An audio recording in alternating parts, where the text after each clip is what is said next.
वरुथिनी एकादशी व्रत कथा। जय श्री कृष्णा, राधे राधे।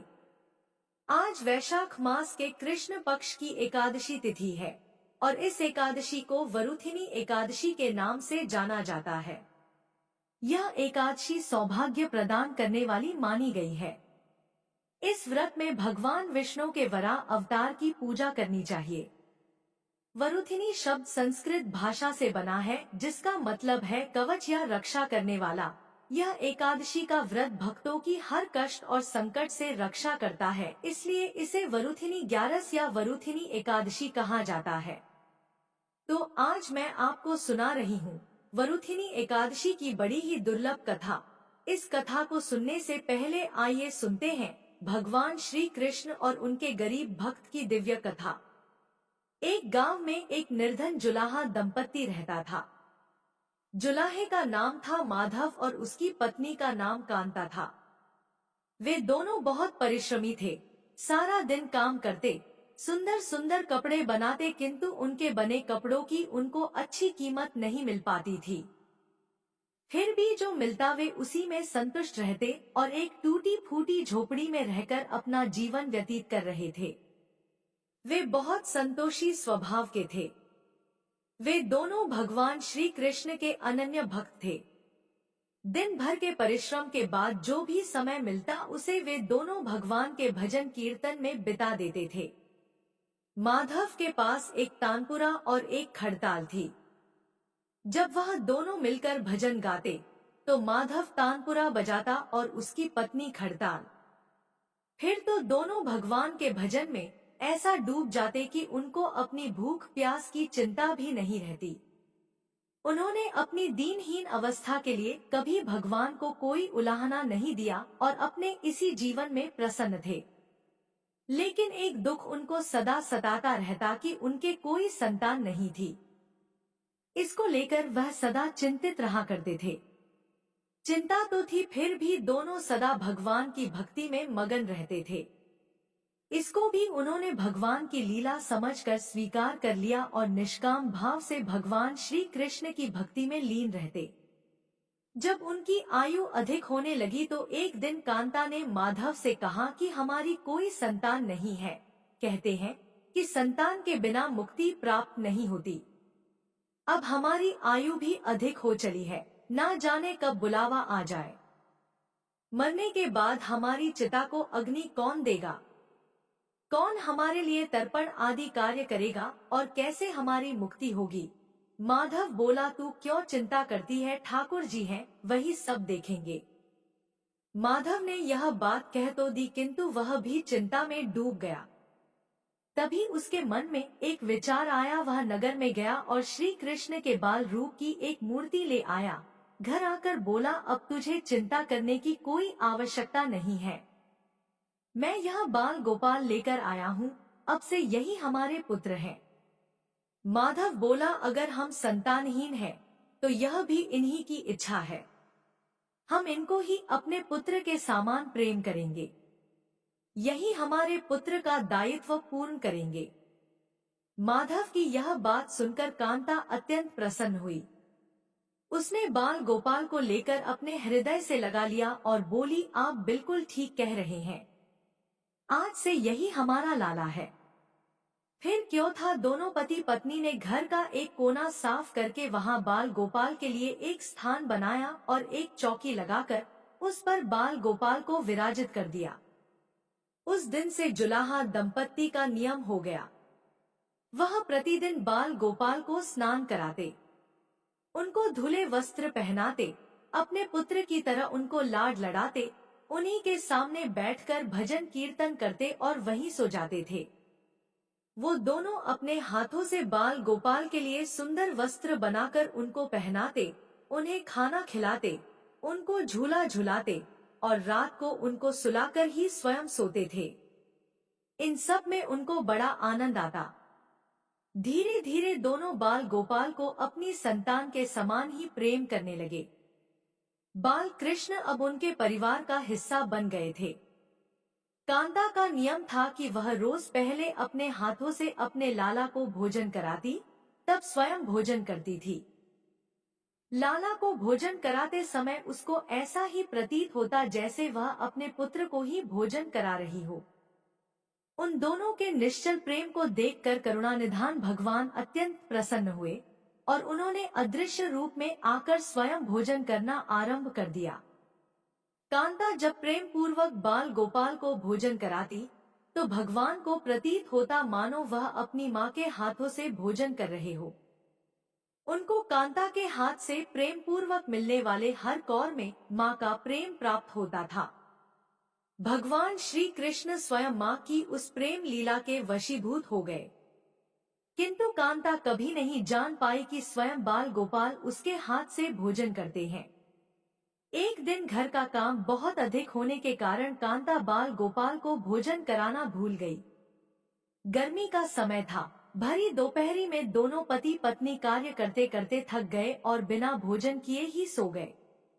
उनको सोए हुए कुछ ही देर हुए थे कि उनको एक आवाज सुनाई दी, मैया, बाबा, मुझको भूख लगी है। दोनों हड़बड़ाकर उठ गए। चारों ओर देखा आवाज कहाँ से आई, किंतु कुछ दिखाई नहीं दिया। तभी अचानक लीला को याद आया कि आज उसने अपने लाला को भोजन नहीं कराया है। वह हड़बड़ाकर उठी और दौड़कर लाला के पास पहुंची तो देखा कि बाल गोपाल का मुख कुम्हलाया हुआ है। इतना देखते ही दोनों पति पत्नी वहीं उनके चरणों में गिर पड़े। दोनों की आंखों से आंसुओं की धार बह निकली। कांता तुरंत भोजन लेकर आई और ना जाने कैसा प्रेम उमड़ा कि उसने लाला को उठाकर अपनी गोद में बैठा लिया और भोजन कराने लगी। दोनों पति पत्नी रोते जा रहे थे और लाला को भोजन कराते जा रहे थे। साथ ही बार बार उनसे अपने द्वारा हुए अपराध के लिए क्षमा मांगते जा रहे थे। ऐसा प्रगाढ़ प्रेम देखकर भगवान अत्यंत द्रवित हुए और अंतर्यामी भगवान श्रीहरि साक्षात रूप में प्रकट हो गए। भगवान ने अपने हाथों से अपने रोते हुए माता पिता की आंखों से आंसू पोंछे और बोले, प्रिय भक्त, मैं तुम्हारी भक्ति और प्रेम से अत्यंत प्रसन्न हूँ। तुम जो चाहो वर मांग लो, मैं तुम्हारी प्रत्येक इच्छा पूर्ण करूँगा। इतना सुनते ही दोनों भगवान के चरणों में गिर पड़े और बोले, हे दया निधान, आप हमसे प्रसन्न हैं और स्वयं हमारे सम्मुख उपस्थित है, इसी से हमारा जीवन धन्य हो गया। इससे अधिक हमें और क्या चाहिए? इससे अधिक किसी भी वस्तु का भला क्या महत्व हो सकता है? आपकी कृपा हम पर बनी रहे, बस इतनी कृपा करना। भगवान श्रीहरि बोले, यदि तुम चाहो तो मैं तुम्हारे जीवन में संतान के अभाव को समाप्त कर तुम्हें एक सुंदर संतान प्रदान करूं। यह सुनते ही माधव और कांता एकदम व्याकुल होकर बोले, नहीं भगवान, हमको संतान नहीं चाहिए। उनका उत्तर सुनकर भगवान ने पूछा, किंतु क्यों? अपने जीवन में संतान की कमी को पूर्ण करने के लिए ही तो तुम मुझको अपने घर लेकर आए थे। यह सुनकर वह दोनों बोले, प्रभु, हमको भय है कि यदि हमको संतान प्राप्त हो गई तो हमारा मोह उस संतान के प्रति बढ़ जाएगा और हम अब की तरह आपकी सेवा नहीं कर पाएंगे। उनका प्रेम और भक्ति से भरा उत्तर सुनकर करुणा निधान भगवान करुणा से भर उठे। उनके विचार सुनकर स्वयं भगवान की आंखों से अश्रु गिरने लगे। भगवान श्री हरि विष्णु बोले, हे मैया और बाबा, मैं यहाँ आया तो था आपके ऋण को उतारने के लिए, किंतु आपने तो मुझको सदा सदा के लिए अपना ऋणी बना दिया। मैं आपके प्रेम का यह ऋण कभी नहीं उतार पाऊंगा। मैं सदा सदा तुम दोनों का ऋणी रहूंगा। मैं तुम्हारे प्रेम से अत्यंत प्रसन्न हूँ। तुमने अपने निर्मल प्रेम से मुझको भी अपने बंधन में बांध लिया है। मैं तुम्हें वचन देता हूँ कि आज से मैं तुम्हारे पुत्र के रूप में तुम्हारे समस्त कार्य पूर्ण करूंगा। तुम्हें कभी संतान का अभाव नहीं होने दूंगा। तुम ये तो जानते ही हो कि मेरा वचन कभी असत्य नहीं होता। ऐसा कहकर भक्तवत्सल भगवान बाल गोपाल की प्रतिमा में विलीन हो गए। उस दिन से माधव और कांता का जीवन बिल्कुल ही बदल गया। उन्होंने सारा काम धंधा छोड़ दिया और सारा दिन बाल गोपाल के भजन कीर्तन और उनकी सेवा में व्यतीत करने लगे। भजन करते हुए उनको न भूख सताती और न ही प्यास लगती थी। उन्होंने सभी प्रकार की इच्छाओं का पूर्ण रूप से त्याग कर दिया। अब माधव कभी कोई कार्य करता तो केवल अपने बाल गोपाल के लिए सुंदर सुंदर वस्त्र बनाने का। उनके सामने जब भी कोई परेशानी आती तो बाल गोपाल एक बालक के रूप में उपस्थित हो जाते और उनके समस्त कार्य पूर्ण कर देते। वह दंपति और बालक गांव भर में चर्चा का विषय बन गए, किंतु गांव में कोई भी यह नहीं जान पाया कि वह बालक कौन है, कहां से आता है और कहां चला जाता है। धीरे धीरे समय बीतने लगा। अब जुलाहे दंपति बूढ़े हो चले थे, किंतु भगवान की कृपा उन पर बनी रही। अब दोनों की आयु पूर्ण होने का समय आ चला था। भगवत प्रेरणा से उनको यह ज्ञात हो गया कि अब उनका समय पूरा होने वाला है। इसी के चलते एक दिन दोनों ने भगवान को पुकारा। ठाकुर जी तुरंत प्रकट हो गए और उनसे उनकी इच्छा जाननी चाहिए। दोनों भक्त दंपति भगवान के चरणों में प्रणाम करके बोले, हे प्रभु, हमने अपने पूरे जीवन में आपसे कभी कुछ नहीं मांगा, किंतु अब जीवन का अंतिम समय आ गया है, इसलिए आपसे कुछ मांगना चाहते हैं। भगवान बोले, निसंकोच होकर अपनी कोई भी इच्छा कहो, मैं वचन देता हूँ कि तुम्हारी प्रत्येक इच्छा को पूर्ण करूँगा। तब बाल गोपाल के अगाध प्रेम में डूबे वह वृद्ध दंपति बोले, हे नाथ, हमने अपने पुत्र के रूप में आपको देखा है। आपने भी पुत्र के समान ही हमारी सेवा की है। अब वह समय आ गया है जिसके लिए कोई भी माता पिता पुत्र की कामना करते हैं। हे दीन बंधु, हमारी इच्छा है कि हम दोनों पति पत्नी के प्राण एक साथ निकले। हे दया निधान, जिस प्रकार एक पुत्र अपने माता पिता की अंतिम क्रिया करता है और उनको मुक्ति प्रदान करता है, उसी प्रकार हे परमेश्वर, हमारी अंतिम क्रिया आप अपने हाथों से कर हमें मुक्ति प्रदान करें। श्रीहरि ने दोनों को उनकी इच्छा पूर्ण करने का वचन दिया और बाल गोपाल के विग्रह में विलीन हो गए। अंत में वह दिन आ गया जब प्रत्येक जीव को यह शरीर छोड़ना पड़ता है। दोनों वृद्ध दंपति बीमार पड़ गए। उन दोनों की भक्ति की चर्चा गांव भर में थी, इसलिए गांव के लोग उनका हाल जानने के लिए उनकी झोपड़ी के पास आ गए, किंतु उन दोनों का ध्यान तो श्रीहरि में रम चुका था। उनको नहीं पता था कि कौन आया है कौन नहीं। तभी अचानक एक चमत्कार हुआ। जुलाहे की झोपड़ी एक तीव्र और अलौकिक प्रकाश से भर उठी। वहां उपस्थित समस्त लोगों की आंखें बंद हो गई। किसी को कुछ भी दिखाई नहीं पड़ रहा था। कुछ लोग तो झोपड़ी से बाहर आ गए तो कुछ वहीं धरती पर बैठ गए। तभी श्री हरि अपने दिव्य चतुर्भुज रूप में प्रकट हुए। उनकी अद्भुत शोभा समस्त सृष्टि को आलोकित करने वाली थी, जो वातावरण में एक दिव्य सुगंध भर गई। वे अपनी मंद मंद मुस्कान से अपने उन भक्त माता पिता की ओर देख रहे थे।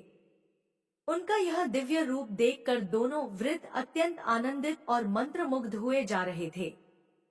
अपने दिव्य दर्शनों से दोनों को तृप्त करने के बाद करुणामय लीलाधारी समस्त सृष्टि के पालन करता श्री हरि वहीं उन दोनों के निकट धरती पर ही उनके सिरहाने बैठ गए। भगवान ने उन दोनों भक्तों का सर अपनी गोद में रख लिया। उनके शीश पर प्रेम पूर्वक अपना हाथ रखा। तत्पश्चात अपने हाथों से उनके नेत्र बंद कर दिए। इतना करते ही तत्काल दोनों के प्राण निकलकर श्रीहरि में विलीन हो गए। पंचभूतों से बना शरीर पंचभूतों में विलीन हो गया। कुछ समय बाद जब वह दिव्य प्रकाश का लोप हुआ तो सभी उपस्थित ग्रामीणों ने देखा कि वहां ना तो माधव था, ना ही कांता थी और ना ही बाल गोपाल। बचे थे तो मात्र कुछ फूल जो धरती पर पड़े थे और एक दिव्य सुगंध जो वातावरण में चारों ओर फैली थी। विस्मित ग्रामीणों ने श्रद्धा से उस धरती को नमन किया। उन पुष्पों को उठाकर ग्रामवासियों ने शीश से लगाया तथा माधव और कांता की भक्ति और गोविंद के नाम का गुणगान करते हुए चल दिए। उन पुष्पों को श्री गंगा जी में विसर्जित करने के लिए। सच्चा भक्त वह है जो एक क्षण के लिए भी भक्ति से विमुख नहीं होता है, अर्थात जिसका चित्त ईश्वर में अखंड बना रहता है, वही सच्चा भक्त कहलाता है। सरल शब्दों में कहें तो भक्ति के अंतिम चरण का अनुभव करने वाले को ही भक्त कहते हैं। एक बार प्रेम से बोलिए विष्णु भगवान की जय। अब आइए श्रवण करते हैं वरुथिनी एकादशी की कथा, जिसे सुनने मात्र से सभी मनोकामनाएं पूर्ण होती हैं तथा घर में सुख समृद्धि, धन संपत्ति और खुशहाली आती है। तो आप लोग बड़ी ही श्रद्धा और प्रसन्न चित्त मन से इस कथा को पूरा अवश्य सुनिएगा। तो आइए भगवान श्री लक्ष्मी नारायण जी के चरणों का ध्यान करते हुए इस कथा को सुनते हैं। एक बार अर्जुन के पूछने पर भगवान श्री कृष्ण जी ने इस कथा को सुनाया था। प्राचीन समय में नर्मदा तट पर मांधाता नामक राजा रहता था। राजकाज करते हुए भी वह अत्यंत दानशील और तपस्वी था। एक दिन जब वह तपस्या कर रहा था, उसी समय एक जंगली भालू आकर उसका पैर चबाने लगा। थोड़ी देर बाद वह राजा को घसीट कर वन में ले गया। तब राजा ने घबराकर तपस्या धर्म के अनुकूल क्रोध न करके भगवान श्री विष्णु जी से प्रार्थना की। भक्तजनों की बात शीघ्र सुनने वाले भगवान श्री हरि विष्णु जी वहां प्रकट हुए तथा भालू को चक्र से मार डाला। राजा का पैर भालू खा चुका था। इससे राजा बहुत ही शोकाकुल था, अर्थात चिंतित था। भगवान श्री हरि विष्णु जी ने उसको दुखी देखकर कहा कि हे वत्स, मथुरा में जाकर तुम मेरी वराह अवतार वाली मूर्ति की पूजा करो और वरुथिनी एकादशी का व्रत करो। इसके प्रभाव से तुम पुनः अंगों वाले हो जाओगे और तुम्हारा पैर फिर से आ जाएगा। भालू ने तुम्हारा जो अंग काटा है वह अंग भी ठीक हो जाएगा। ये तुम्हारा पैर पूर्व जन्म के अपराध के कारण क्षतिग्रस्त हुआ है। राजा ने इस व्रत को पूरी श्रद्धा से किया और वह फिर से सुंदर अंगों वाला हो गया।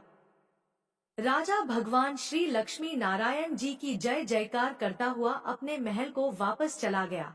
इसके बाद अर्जुन भगवान श्री कृष्ण जी से कहते हैं कि हे प्रभु, आप कृपा करके इस एकादशी के महात्म्य को भी बताइए। तब भगवान श्री कृष्ण जी वरुथिनी एकादशी के व्रत के महात्म्य को बताना शुरू करते हैं। भगवान श्री कृष्ण कहते हैं, हे अर्जुन, वरुथिनी एकादशी सौभाग्य प्रदान करने वाली है। इसका उपवास करने से प्राणी के समस्त पाप नष्ट हो जाते हैं। यदि इस उपवास को दुखी सधवा स्त्री करती है तो उसे सौभाग्य की प्राप्ति होती है। वरुथिनी एकादशी के प्रभाव से ही राजा मांधाता को स्वर्ग की प्राप्ति हुई थी। इसी प्रकार धुंधुन आदि भी स्वर्ग को गए थे। वरुथिनी एकादशी के उपवास का फल 10,000 वर्ष तपस्या करने के फल के समान है। कुरुक्षेत्र में सूर्य ग्रहण के समय जो फल एक बार स्वर्ण दान करने से प्राप्त होता है, वही फल वरुथिनी एकादशी का उपवास करने से प्राप्त होता है। इस व्रत से प्राणी इस लोक और परलोक दोनों में सुख पाते हैं। वह अंत में स्वर्ग के भागी बनते हैं।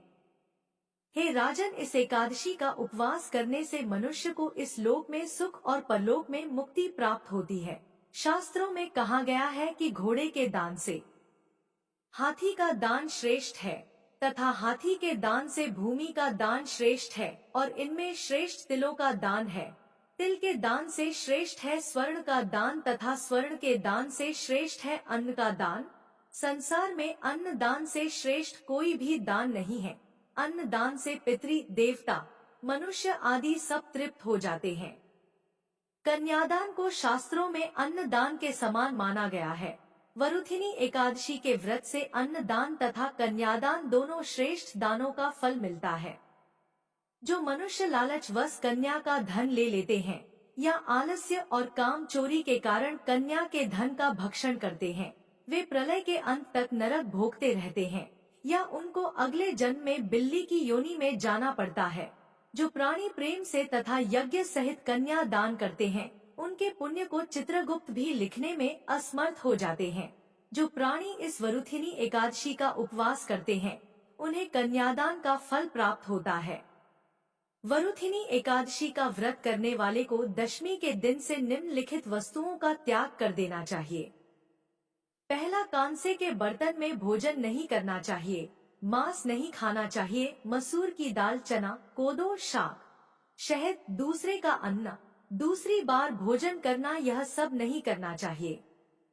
व्रत करने वाले को पूर्ण ब्रह्मचर्य से रहना चाहिए। रात को सोना नहीं चाहिए, अपितु सारा समय शास्त्र चिंतन तथा भजन कीर्तन आदि में लगाना चाहिए। दूसरों की निंदा तथा नीच पापी लोगों की संगत भी नहीं करनी चाहिए। क्रोध करना या झूठ बोलना भी वर्जित है। तेल अथवा अन्न भक्षण की भी मनाही है। हे राजन, जो मनुष्य इस एकादशी का व्रत विधान पूर्वक करते हैं, उन्हें स्वर्ग लोक की प्राप्ति होती है। अतः मनुष्य को निकृष्ट कर्मों से भयभीत होना चाहिए। इस व्रत के महात्म्य को पढ़ने से 1000 गौ दान का पुण्य प्राप्त होता है। इसका फल गंगा स्नान करने के फल से भी अधिक होता है। सौभाग्य का आधार संयम है। प्रत्येक परिस्थिति में सभी प्रकार से संयम रखने से मनुष्य के सुख और सौभाग्य में वृद्धि होती है। यदि प्राणी में संयम नहीं है तो उसके द्वारा किए गए तप, त्याग तथा भक्ति, पूजा आदि सभी व्यर्थ हो जाते हैं। आज के दिन भगवान विष्णु को तुलसी मिश्रित जल अर्पित करने से माँ लक्ष्मी का घर में आगमन होता है तथा माँ लक्ष्मी घर में स्थायी रूप से निवास करती है। वरुथिनी एकादशी व्रत करने के लिए व्यक्ति को प्रातः उठकर नित्य कर्म क्रियाओं से मुक्त होने के बाद, स्नान आदि करने के बाद व्रत का संकल्प लेना होता है। स्नान करने के लिए एकादशी व्रत में जिन वस्तुओं का पूजन किया जाता है, उन वस्तुओं से बने लेप से स्नान करना शुभ होता है। इसमें आंवले का लेप, मिट्टी आदि और तिल का प्रयोग किया जा सकता है। प्रातः व्रत का संकल्प लेने के बाद श्री विष्णु जी की पूजा की जाती है। पूजा करने के लिए धान्य का ढेर रखकर उस पर मिट्टी या तांबे का घड़ा रखा जाता है। घड़े पर लाल रंग का वस्त्र बांधकर उस पर भगवान श्री लक्ष्मी नारायण जी की पूजा धूप, दीप और पुष्प से की जाती है। बोलिए श्री लक्ष्मी नारायण भगवान की जय। बोलिए बोलिए श्री राधा कृष्ण भगवान की जय। आइए अब मनोकामनाओं की पूर्ति करने वाली दूसरी कथा को सुनते हैं। इस कथा को पूरा अवश्य सुनिएगा। एक बार भगवान श्री कृष्ण जी और अर्जुन भ्रमण पर निकले तो उन्होंने मार्ग में एक एक निर्धन ब्राह्मण को भिक्षा मांगते देखा। अर्जुन को उस पर दया आ गई और उन्होंने उस ब्राह्मण को स्वर्ण मुद्राओं से भरी एक पोटली दे दी, जिसे पाकर ब्राह्मण प्रसन्नता पूर्वक अपने सुखद भविष्य के सुंदर स्वप्न देखता हुआ घर लौट चला। किंतु उसका दुर्भाग्य उसके साथ चल रहा था। रास्ते में एक लुटेरे ने उससे वह पोटली छीन ली। ब्राह्मण दुखी होकर फिर से भिक्षा वृत्ति में लग गया। अगले दिन फिर अर्जुन की दृष्टि जब उस ब्राह्मण पर पड़ी तो उन्होंने उससे इसका कारण पूछा। ब्राह्मण ने सारा विवरण अर्जुन को बता दिया। ब्राह्मण की व्यथा सुनकर अर्जुन को फिर से उस पर दया आ गई। अर्जुन ने विचार किया और इस बार उन्होंने ब्राह्मण को मूल्यवान एक माणिक्य दिया। ब्राह्मण उसे लेकर घर पहुंचा। उसके घर में एक पुराना घड़ा था जो बहुत समय से प्रयोग नहीं किया गया था। ब्राह्मण ने चोरी होने के भय से माणिक्य उस घड़े में छुपा दिया, किंतु उसका दुर्भाग्य दिन भर का थका मादा होने के कारण उसे नींद आ गई। इस बीच ब्राह्मण की स्त्री नदी में जल लेने चली गई, किंतु मार्ग में ही उसका घड़ा टूट गया। उसने सोचा, घर में जो पुराना घड़ा पड़ा है उसे ले आती हूँ। ऐसा विचार कर वह घर लौटी और उस पुराने घड़े को लेकर चली गई, और जैसे ही उसने घड़े को नदी में डुबोया वह माणिक्य भी जल की धारा के साथ बह गया। ब्राह्मण को जब यह बात पता चली तो अपने भाग को कोसता हुआ वह फिर से भिक्षा मांगने लगा। अर्जुन और भगवान श्री कृष्ण जी ने जब फिर उसे इस दरिद्र अवस्था में देखा तो जाकर उसका कारण पूछा। सारा वृतांत सुनकर अर्जुन को बड़ी हताशा हुई और मन ही मन सोचने लगे कि इस अभागे ब्राह्मण के जीवन में कभी सुख नहीं आ सकता। अब यहाँ से प्रभु की लीला प्रारंभ हुई। उन्होंने उस ब्राह्मण को 2 पैसे दान में दिए। तब अर्जुन ने उनसे पूछा, प्रभु मेरी दी मुद्राएं और माणिक्य भी इस अभागे की दरिद्रता नहीं मिटा सके तो इन 2 पैसों से इसका क्या होगा।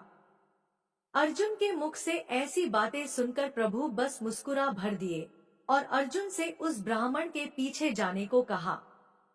रास्ते में ब्राह्मण सोचता हुआ जा रहा था कि 2 पैसों से तो एक व्यक्ति के लिए भी भोजन नहीं आएगा, प्रभु ने उसे इतना तुच्छ दान क्यों दिया। अर्जुन मन ही मन सोचने लगे कि प्रभु की यह कैसी लीला है। ऐसा विचार करते हुए वो चले जा रहे थे। ब्राह्मण की दृष्टि एक मछुआरे पर पड़ी। उसने देखा कि मछुआरे के जाल में एक मछली फंसी है और वह छूटने के लिए तड़प रही है। ब्राह्मण को उस मछली पर दया आ गई। उसने सोचा, इन 2 पैसों से पेट की आग तो बुझेगी नहीं, क्यों ना इस मछली के प्राण ही बचा लिए जाएं। यह सोचकर उसने 2 पैसों में उस मछली का सौदा कर लिया और मछली को अपने कमंडल में डाल लिया। कमंडल में जल भरा और मछली को नदी में छोड़ने चल पड़ा। तभी मछली के मुख से कुछ निकला। उस निर्धन ब्राह्मण ने देखा, वह वही माणिक था जो उसने घड़े में छुपाया था। ब्राह्मण प्रसन्नता के मारे चिल्लाने लगा, मिल गया, मिल गया। तभी भाग्यवश वह लुटेरा भी वहां से गुजर रहा था जिसने ब्राह्मण की मुद्राएं लूटी थी। उसने ब्राह्मण को चिल्लाते हुए सुना, मिल गया, मिल गया, तो लुटेरा भयभीत हो गया। उसने सोचा कि ब्राह्मण उसे पहचान गया है और इसलिए चिल्ला रहा है। अब जाकर राज दरबार में उसकी शिकायत करेगा। इससे डरकर वह ब्राह्मण से रोते हुए क्षमा मांगने लगा और उससे लूटी हुई सारी मुद्राएं भी उसे वापस कर दी। यह देख अर्जुन भगवान श्री कृष्ण जी के आगे नतमस्तक हुए बिना नहीं रह सके। अर्जुन बोले, प्रभु यह कैसी लीला है। जो कार्य थैली भर स्वर्ण मुद्राएं और मूल्यवान माणिक्य नहीं कर सका, वह आपके 2 पैसों ने कर दिखाया। भगवान श्री कृष्ण जी ने कहा है, अर्जुन यह अपनी सोच का अंतर है। जब तुमने उस निर्धन को थैली भर स्वर्ण मुद्राएं और मूल्यवान माणिक्य दिया, तब उसने मात्र अपने सुख के विषय में सोचा, किंतु जब मैंने उसको 2 पैसे दिए तब उसने दूसरों के दुख के विषय में सोचा।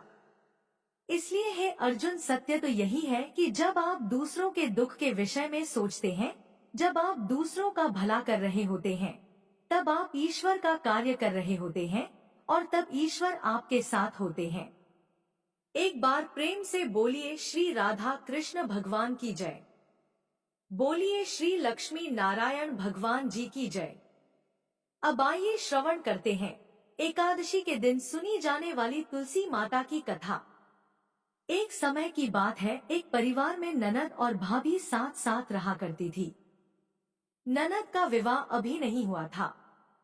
वह तुलसी जी के पौधे की बहुत सेवा करती थी। नियम से तुलसी को सींचती और दीपक जलाती थी, लेकिन उसकी भाभी को यह सारी बातें बिल्कुल भी पसंद नहीं थी। जब कभी उसकी भाभी को बहुत ज्यादा गुस्सा आता, तब वह अपनी ननद को ताना देते हुए कहती कि जब तुम्हारा विवाह होगा तो मैं इस तुलसी को ही बारातियों को खाने को दूंगी और तुम्हारे दहेज में भी तुलसी ही दूंगी। तुम जब देखो तुलसी की ही सेवा करती रहती हो। कुछ समय बीत जाने पर ननद का विवाह तय हो गया। विवाह के दिन भाभी ने अपने कहे अनुसार बारातियों के सामने तुलसी का वह गमला फोड़ दिया, जिसकी सेवा उसकी ननद किया करती थी, और तुलसी के पत्ते खाने के लिए कहा। तुलसी जी की कृपा से वह फूटा हुआ गमला कई सारे स्वादिष्ट पकवानों में बदल गया। भाभी ने गहनों के नाम पर तुलसी की मंजरी से बने हुए गहने अपनी ननद को पहना दिए। देखते ही देखते तुलसी जी की मंजरी से बने हुए गहने भी सुंदर सोने जवाहरात में बदल गए। इतना ही नहीं, भाभी ने मारे क्रोध के वस्त्रों के स्थान पर तुलसी का जनेव रख दिया और वह भी रेशमी और सुंदर वस्त्रों में बदल गया। अब जब ननद अपनी ससुराल में पहुंची तो ससुराल में तो उसके दहेज की बहुत प्रशंसा हुई। यह बात भाभी के कानों तक भी पहुंची। उसे बहुत आश्चर्य हुआ। उसने सोचा कि उसने तो ननद के गहने, कपड़े और जनेव तक तुलसी जी के ही रखे थे, तुलसी की मंजरी रखी थी। यह सब जानकर भाभी को बहुत आश्चर्य हुआ। अब उसे तुलसी की पूजा का महत्व समझ में आ गया। उस भाभी की भी एक लड़की थी। वह तब अपनी बेटी से कहने लगी कि बेटी, तुम भी तुलसी की सेवा किया करो, तुम्हें भी तुम्हारी बुआ की तरह फल मिलेगा। वह जबरदस्ती अपनी बेटी से तुलसी की सेवा करने को कहा करती, लेकिन लड़की का मन तो तुलसी की सेवा में लगता ही नहीं था। धीरे धीरे समय बीता, भाभी की लड़की बड़ी हो गई। अब उसके विवाह का समय आ गया। तब भाभी सोचने लगी कि जैसा व्यवहार मैंने अपनी ननद के साथ किया था, वैसे ही अब मैं अपनी बेटी के साथ भी करूंगी, तो यह भी गहनों से लद जाएगी और बारातियों को भी खाने में तरह तरह के पकवान मिलेंगे और ससुराल में भी इसे बहुत मान सम्मान मिलेगा। यही सोचकर भाभी बारातियों के सामने तुलसी का गमला फोड़ देती है, लेकिन इस बार गमले की मिट्टी मिट्टी ही रहती है। मंजरी और पत्ते भी अपने ही रूप में रहते हैं। जनेब ने भी अपना रूप नहीं बदला और जब भाभी ने सभी बारातियों को खाने में तुलसी के पत्ते दिए, तो यह देखकर सभी लोग और बाराती भी भाभी की बुराई करने लगे। भाभी ने लालच में आकर अपनी बेटी के दहेज में भी तुलसी के पत्ते और मंजरी आदि रख दिए थे। जब बेटी अपनी ससुराल पहुंची तो वहां पर भी उसकी बुराई ही हुई। भाभी गुस्से के मारे कभी भी अपनी ननद को नहीं बुलाती थी। एक दिन भाई ने सोचा कि मेरी पत्नी तो मेरी बहन को बुलाती नहीं है, क्यों ना मैं ही अपनी बहन से मिलकर आऊं। यह सोचकर उसने अपनी पत्नी से कहा और कुछ उपहार अपनी बहन के लिए ले जाने की बात कही, तो भाभी ने थैले में ज्वार भरकर कह दिया कि यह लो और कुछ नहीं है, तुम यही लेकर जाओ। तब भाई बहुत दुखी मन से अपनी बहन के पास चल दिया। रास्ते में वह सोचता रहा कि कोई भाई भला अपनी बहन के घर ज्वार कैसे लेकर जा सकता है। यही सोचकर वह गौशाला के पास रुक गया और ज्वार का वह थैला उसने एक गाय के सामने पलट दिया। तभी एक ग्वाले ने यह सब देख लिया। तब ग्वाले ने आकर भाई से कहा कि अरे, आप गाय के सामने यह हीरे मोती और सोना क्यों डाल रहे हो? इसे तो घास डालनी होती है। तब भाई ने देखा तो वह हैरान रह गया। फिर भाई ने ग्वाले को सारी बात बताई और धन लेकर खुशी खुशी अपनी बहन के घर चल दिया। दोनों भाई बहन एक दूसरे को देखकर बहुत प्रसन्न हो गए। तब बहन ने तुलसी माता से सच्चे मन से प्रार्थना की कि उसकी भाभी को सद्बुद्धि प्राप्त हो जाए और तुलसी माता की कृपा से उनके घर में सुख समृद्धि और धन के भंडार भर जाए। तब कुछ दिनों के बाद देखते ही देखते भाभी का मन बदल गया और वह अपनी ननद को बहुत मान सम्मान देने लगी और अब वह भी सच्चे मन से तुलसी जी की सेवा करने लगी। तुलसी माता की कृपा से उनके घर में सुख समृद्धि के भंडार भर गए। उनके घर में अब कलह क्लेश नहीं होता था और सभी सुख से रहने लगे। प्रेम से बोलिए तुलसी माता की जय। अब आइए अंत में श्रवण करते घर में सुख समृद्धि बनाए रखने वाली माता लक्ष्मी की कथा। बनारस में एक बड़े धनवान सेठ रहते थे। वह विष्णु भगवान के परम भक्त थे और हमेशा सच बोला करते थे। एक बार जब भगवान सेठ जी की प्रशंसा कर रहे थे, तभी माँ लक्ष्मी ने कहा, हे स्वामी, आप इस सेठ की इतनी प्रशंसा किया करते हैं, क्यों न आज उसकी परीक्षा ली जाए और जाना जाए कि क्या वह सचमुच इसके लायक है या नहीं। भगवान बोले, ठीक है, अभी सेठ गहरी निद्रा में है, आप उसके स्वप्न में जाएं और उसकी परीक्षा ले लें। अगले ही क्षण सेठ जी को एक स्वप्न आया। स्वप्न में धन की देवी माता लक्ष्मी उनके सामने आई और बोली, हे राजन, मैं धन की दात्री लक्ष्मी हूँ। सेठ जी को अपनी आंखों पर यकीन नहीं हुआ और वो बोले, हे माता, आपने साक्षात अपने दर्शन देकर मेरा जीवन धन्य कर दिया। बताइए मैं आपकी क्या सेवा कर सकता हूँ। देवी लक्ष्मी ने कहा, कुछ नहीं राजन, मैं तो बस इतना बताने आई हूँ कि मेरा स्वभाव चंचल है और वर्षों से तुम्हारे भवन में निवास करते करते मैं ऊब चुकी हूँ, इसलिए यहाँ से जा रही हूँ। सेठ जी बोले, मेरा आपसे निवेदन है कि आप यहीं रहे, किंतु अगर आपको यहाँ अच्छा नहीं लग रहा है तो मैं भला आपको कैसे रोक सकता हूँ। सेठ ने कहा, है माँ, आप अपनी इच्छा अनुसार जहाँ चाहे जा सकती हैं। तत्पश्चात देवी लक्ष्मी उसके घर से चली गई। थोड़ी देर बाद माता लक्ष्मी रूप बदलकर पुनः सेठ के स्वप्न में यश के रूप में आईं और बोली, सेठ मुझे पहचान रहे हो कि मैं कौन हूँ? सेठ ने कहा, नहीं महोदय, मैंने आपको नहीं पहचाना। यश ने बोला, मैं यश हूँ, मैं ही तेरी कीर्ति और प्रसिद्धि का कारण हूँ। लेकिन अब मैं तुम्हारे साथ नहीं रहना चाहता, क्योंकि माँ लक्ष्मी यहाँ से चली गई है, इसलिए मेरा भी यहाँ कोई काम नहीं है। सेठ ने बोला, ठीक है, यदि आप भी जाना चाहते हैं तो वही सही। सेठ जी अभी भी स्वप्न में ही थे और उन्होंने देखा कि वह दरिद्र हो गए हैं और धीरे धीरे उनके सारे रिश्तेदार व मित्र सभी उनसे दूर हो गए हैं। यहाँ तक कि जो लोग उनका गुणगान किया करते थे वो भी अब बुराई करने लगे हैं।